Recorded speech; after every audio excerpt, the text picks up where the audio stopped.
Hey everyone, Chris Bruhl here, and welcome to Cloud Basics for Data Professionals, a high-level introduction to the world of cloud computing. The cloud ecosystem has grown exponentially in recent years, now storing more than half the world's corporate data.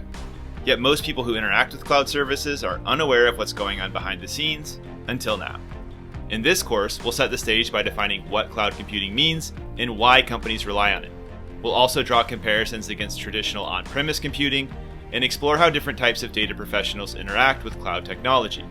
From there, we'll dig into the core components of cloud architecture, compare different types of cloud services and infrastructure, and review important topics like security, virtualization, cost control, and more.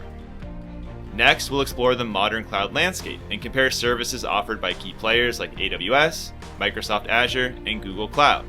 We'll introduce public and private cloud providers, data platforms and software products, and discuss how to mitigate the risk of vendor lock-in.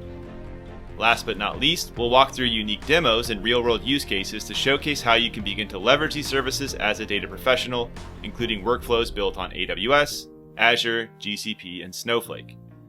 Whether you're an analyst or data scientist interested in cloud computing, or a business leader looking to learn more about the cloud landscape and ecosystem, this is the course for you. We've got a lot to cover, so let's dive in.